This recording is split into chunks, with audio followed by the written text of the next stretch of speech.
बिस्मिल्लाहिर्रहमानिर्रहीम।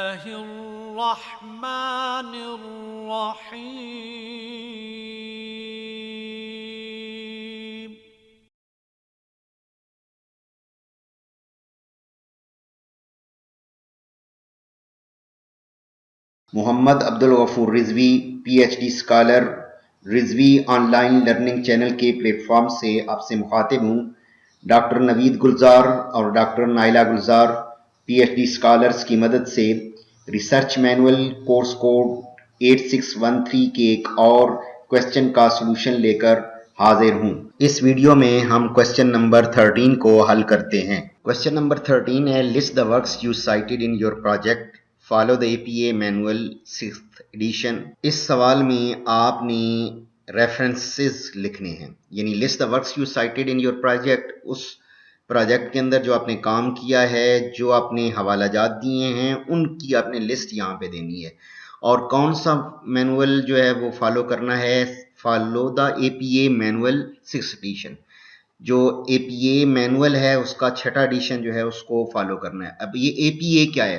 एपीए है American philosophical association, और Allama Iqbal open university APA style को रेफरेंस लिखने के लिए, या रेफरेंस चाहे तो वो टेक्स्ट के अंदर हो, चाहे तो रेफरेंस जो है लास्ट पे हो, उनको लिखने के लिए एपीए स्टाइल को है वो फॉलो करती है। तो अल्लामा इकबाल ओपन यूनिवर्सिटी की उस हदायत के मुताबिक एपीए 6th एडिशन के जो मैनुअल है उसको फॉलो करना है, और इसके आपके 5 नंबर है। अब क्वेश्चन नंबर 3 में खास करके, इसके अलावा और भी क्वेश्चंस हैं। क्वेश्चन नंबर 5 में भी आपने अगर वेरिएबल्स में किसी बुक का हवाला दिया है तो वो तमाम बुक्स आपने उनकी लिस्ट यहाँ पे देनी है। और उसका तरीक़ाकार, सबसे पहला जो उसूल और कायदा है वो ये है कि आपने अल्फ़ाबेटिकली लिस्ट बनानी है। अल्फ़ाबेटिकली क्या होगा कि जो ए से स्टार्ट होने वाले आथर नेम हैं वो पहले आएंगे, बी वाले बाद में आएंगे, सी वाले उसके बाद में आएंगे, और डी वाले उसके बाद में आएंगे। अब जो है वो लिखनी कैसे है, एपीए स्टाइल कैसा है, या किस तरह आपने अपनी बुक्स का हवाला देना है, उसके लिए ये मैं आपको दिखाता हूँ।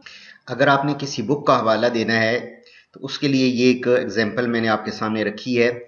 इसमें बाकायदा हर चीज़ की वजाहत की गई है कि सबसे पहले आपने आथर नेम लिखना है, ये एल गेट जे। अब आथर नेम लिखने के लिए ये बात ज़रूरी है कि जो लास्ट नेम होगा वो सब उसका पहले आएगा, और उसके बाद जो उसके फर्स्ट नेम हैं वो बाद में आएंगे, और उनका सिर्फ जो है वो पहला जो कैपिटल वर्ड है वो सिर्फ यूज़ होगा। अगर एक आथर है तो आपने इस तरह अगर लिखना है, अगर दो हैं तो यहाँ पे फुल स्टॉप के बाद एक कॉमा डालकर आपने दूसरे आथर का नाम लिखना है इसी तरह, यानी उसका लास्ट नेम पहले आएगा और फर्स्ट नेम बाद में। और उसके बाद आपने ईयर लिखना है, ये ईयर 2006 है, 2010 है, जो आपका ईयर होगा वो आपने लिखना है। उसके बाद आपने टाइटल ऑफ द बुक लिखना होगा, ठीक है, the developing world of the child. अब ये ऑनलाइन की बात नहीं करनी क्योंकि हम बुक के हवाले से बात कर रहे हैं, तो सिर्फ आपने यहाँ पे टाइटल लिख देना है। उसके बाद आपने प्लेस लिखनी है, कहाँ पे वो बुक पब्लिश हुई है। पब्लिश है लंदन में। और उसके बाद आपने ये पब्लिशर लिखना है, लास्ट में, सबसे लास्ट में आपने पब्लिशर लिखना है, जिसका किंग्सली पब्लिशर, ये पब्लिशर है, ये यहाँ पे आ गया। उसके बाद ये available from ABSCO host E book collection. अब ये लाइब्रेरी डेटाबेस है, लेकिन ये आपको ज़रूरत नहीं है क्योंकि ये ऑनलाइन अगर आपने हवाला देना है, ऑनलाइन अगर किसी रिसोर्स का आप हवाला दे रहे हैं तो वहाँ पे अगर कोई लाइब्रेरी डेटाबेस है तो उसका आपने हवाला दे देना है। और असेस्ड, ये डेट जो है ना, असेस्ड डेट, ये ऑनलाइन अगर आपने कोई रिसोर्स जो है वो यूज़ कर रहे हैं तो उसकी असेस्ड डेट आपने ज़रूर देनी है। तो ये एक तरीक़ाकार होगा कि आपने इस अंदाज में अपने रेफरेंस को लिखना है। अब मैं आपको एक बुक का और दिखा देता हूँ। अब मिसाल के तौर पर ये है book educational research, 5th addition है और ये LR गे की है। अब आपने जब लिखना है, इसका रेफरेंस देना है, ये भी याद रखें कि जब आपने रेफरेंस देने होंगे तो बुक का टाइटल पेज और इनर टाइटल, अंदर वाला टाइटल जो होता है, वो आपने उसकी फ़ोटोकॉपी करवानी है। ये मैं आपको बता रहा हूँ, आपने वैसे भी कोई रिसर्च करनी है तो उसके लिए आपको ये चीज़ ज़रूरत पड़ेगी कि आपका टाइटल पेज और इनर टाइटल पेज आपका जो फोटोकॉपी आपके पास होनी चाहिए, वहां से आप पूरा जो इसका रेफरेंस है वो लिख सकते हैं। अब ये सिर्फ टाइटल पेज है, इसमें 5th एडिशन लिखा हुआ है। अब ये मेरे ख्याल में 2006 की ही है और ये LR गे मुसन्नफ है, इसका आथर है, ये इसका बुक का नाम है। अब अगर इसको लिखना है तो सबसे पहले आएगा गे, कॉमा, उसके बाद L full stop, R full stop, उसके बाद ब्रैकेट के अंदर आएगा 2006, उसके बाद आपका टाइटल आ जाएगा बुक का कि एजुकेशनल रिसर्च। उसके बाद आपकी प्लेस आ जाएगी कि कहाँ पे ये पब्लिश हुई है और उसके बाद आपका पब्लिशर आ जाएगा। यानी ये 4-5 चीज़ें आपने एक बुक का हवाला देते हुए आपने लिखनी है। इसकी एक और मैं मिसाल आपको दे देता हूँ। मिसाल के तौर पर ये थीसिस है, अल्लामा इकबाल ओपन यूनिवर्सिटी का ये थीसिस है। अब इसका ये टाइटल पेज है, performance comparison of Arabic teachers on the basis of their professional training. अब इसका जो आथर है वो ये हो गया और इसके का जो पब्लिशर है वो अल्लामा इकबाल ओपन यूनिवर्सिटी है और इसका ईयर है 2012। अब जब आपने इसका हवाला देना है तो सबसे पहले लास्ट नेम ये लिखना होगा आपने गफूर, कॉमा, उसके बाद M full stop, A full stop, उसके बाद आपका ईयर आ जाएगा 2012, ये आ जाएगा। उसके बाद आपका ये टाइटल आ जाएगा performance comparison of Arabic teachers on the basis of their professional training. और उसके बाद आपने लिखना है अनपब्लिश्ड थीसिस। अनपब्लिश्ड थीसिस, अगर आप किसी थीसिस का हवाला दे रहे हैं, किसी रिसर्च का हवाला दे रहे हैं, तो उसमें आपने पब्लिश्ड और अनपब्लिश्ड की बात करनी है। वो पब्लिश्ड होता है जिसको ऑथर पब्लिश करवाता है, उसके अलावा जितने भी रिसर्च के लिए सबमिट किए जाते हैं वो अनपब्लिश्ड होते हैं। तो ये चूंकि अनपब्लिश्ड थीसिस है, पहले आपने लिखना है इस्लामाबाद जगह का नाम, उसके बाद पब्लिशर क्या है, अल्लामा इकबाल ओपन यूनिवर्सिटी। तो इस अंदाज में आपने लिखना है। इस तरह मैंने ये चंद एक और आपके सामने रखे हैं हवाला जात। ये है Bhutta A 2004 effect of teachers professional qualification on student achievement at secondary level in district Okara, unpublished M.Phil thesis. ठीक है जी, जिस तरह वो पहले आपको बताया है, अल्लामा इकबाल ओपन यूनिवर्सिटी इस्लामाबाद पाकिस्तान। इस तरह ये एक बुक का हवाला है, Boyle J and Fisher S 2007 educational testing. अब ये जगह का नाम आ गया मार्डन, ब्लैकविल पब्लिशिंग। अब ये पब्लिशर आ गया, ये अब इसका प्लेस का नाम आ गया, ये टाइटल आ गया, ये ईयर आ गया और ये दोनों मुसन्निफीन के नाम आ गए।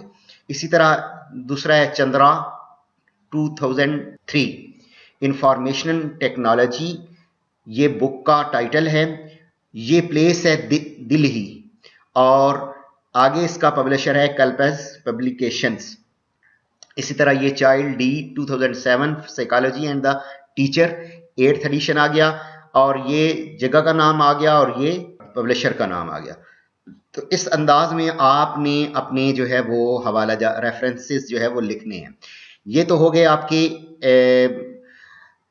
बुक्स के या थीसिस के या आर्टिकल्स के हवाला जाता। और ये देखें आप, इसमें B से शुरू होने वाले पहले आ गए हैं, उसके बाद C से शुरू होने वाले, उसके बाद D और उसके बाद F, यानी अल्फाबेटिकली आपने इनको लिखना है। चूंकि आपने इस रिसर्च प्रोजेक्ट के अंदर ऑनलाइन रिसोर्सेज का, वेबसाइट्स का भी हवाला देना है, तो उसका जो साइटेशन होगी, उसका जो रेफरेंस आपने लिखने होंगे वो किस अंदाज में लिखने होंगे, उसके लिए ये एक सैंपल मैंने आपके सामने रखा है कि ये ऑथर नेम सबसे पहले, उसके बाद ईयर, डेट ऑफ पब्लिकेशन जो है वो ईयर आपका आ गया 2015, उसके बाद टाइटल ऑफ द पेज आ गया हाउ टू बिगिन ब्रीदिंग, उसके बाद नेम ऑफ वेबसाइट, यहाँ पे आपने वेबसाइट का नाम लिखना है कि कौन सी वेबसाइट है, और नीचे उसके बाद आपका URL उसका आपने लिखना है और वो पूरा आपने URL जो है वो कॉपी कर लेना है और फिर यहाँ पे आकर पेस्ट कर देना है। एक चीज जो इसमें ये मौजूद नहीं है वो आपने लिखनी है और वो है रिट्रीव्ड ऑन। रिट्रीव्ड ऑन का मतलब ये है कि जिस दिन आपने उस वेबसाइट को विजिट किया है उस दिन की आपने डेट डालनी है, क्योंकि वेबसाइट पर जो ऑनलाइन रिसोर्सेज है उन पे डाटा चेंज होता रहता है। तो जब आपने उसको विजिट किया है तो उसके अंदर एक चीज मौजूद थी। हो सकता है कि जब 1 माह के बाद, 10 दिन बाद, हफ्ते बाद उसके अंदर कोई तब्दीली हो गई हो, तो फिर अगर उसको चेक किया जाएगा तो हो सकता है वो आपको नहीं मिले। इसलिए retrieved on, RETRIVED, retrieved on, आगे आपने डेट डाल देनी है। यानी आज जिस तरह अगर है 4 मई है तो 4 मई 2020 आपने ये पूरी डेट लिख देनी है, ताकि जो चेक करने वाला है उसको पता हो कि ये ऑनलाइन रिसोर्सेज फलां डेट को जो है वो विजिट किए गए। अब अगर आथर नेम नहीं है तो फिर आपने जो है वो आथर नेम ज़ाहिर नहीं लिखना, उसमें सिर्फ आपने टाइटल ऑफ द पेज दे देना है, वेबसाइट का हवाला दे देना है और URL देकर आपने रिट्रीव्ड ऑन और आगे डेट डाल देनी है। तो इस तरह जो अगर आपके ऑनलाइन रिसोर्सेज होंगे तो उनको इस अंदाज में आपने लिखना होगा। उसकी एक मैं आपको मिसाल भी दिखा देता हूँ। ये एक और एग्जांपल है ऑनलाइन रिसोर्सेज की, और इसमें और ज़्यादा तफसील के साथ इस बात की वजाहत की गई है कि आपने रेफरेंस को कैसे लिखना होगा। अब देखिए, सबसे पहले आपका ऑथर सर नेम आएगा, उसका लास्ट नेम सबसे पहले आएगा और उसके बाद उसके पहले नाम का जो कैपिटल एक वर्ड जो है वो यूज किया जाएगा। अब कहते हैं the author can be a person, multiple people और एन ऑर्गेनाइजेशन। अब ये ऑथर जो है ये एक आदमी हो सकता है, एक से ज्यादा हो सकते हैं, या ऑर्गेनाइजेशन हो सकती है। If the author is an organization just state the name in the correct order. अगर ये ऑर्गेनाइजेशन है तो वहां यहां पे आपने सिर्फ उस ऑर्गेनाइजेशन का नाम लिख देना है। Multiple authors are listed separated by commas. अगर बहुत से ऑथर्स हैं तो वो कॉमे के जरिए उनको अलग करना है। उसके बाद आपका आ जाएगा year, month, day of publication. ये आपका ईयर आ जाएगा। Date refers to the date the site was publish. ये डेट उस तारीख को जाहिर करेगी जिस तारीख को वो साइट जो है, साइट ने उस चीज को पब्लिश किया है। उसके बाद टाइटल आ जाएगा, और टाइटल के लिए कहता है the title of the website should be displayed somewhere on the site. अक्सर जो होता है टाइटल वो डोमेन नेम के साथ उसका जो है वो ताल्लुक होता है उससे, तो डोमेन नेम जो है वो अक्सर यहाँ पे लिखी जाती है टाइटल में। The first letter of the first word, the first letter of words following और and proper noun should be capitalised. अब टाइटल कैसे आपने लिखना है कि first letter of the first word, पहले वर्ड का पहला लफ्ज जो है, लेटर जो है वो आपने कैपिटलाइज करना है। The first letter of the word following, इस तरह जो बाकी वर्ड्स आ रहे हैं उनके पहले जो लेटर हैं उनको आपने कैपिटलाइज करना है। या कोई प्रॉपर नाउन इस्तेमाल हुआ है, इसमें मार्फा इस्तेमाल हुआ है, कोई मशहूर जो है नाम इस्तेमाल हुआ है, तो उसको आपने कैपिटलाइज करना है। और ये टाइटल जो है वो अटैलिक में लिखा जाएगा। स्टाइल जो होगा लिखाई का वो अटैलिक होगा। उसके बाद रिट्रीव्ड फ्रॉम URL, आपने आगे URL दे देनी है, वो वेबसाइट का पूरा URL कॉपी करके यहाँ पे पेस्ट कर देना है, और आगे डेट आपने डाल देनी है जिस डेट को आपने इस वेबसाइट को विजिट किया है।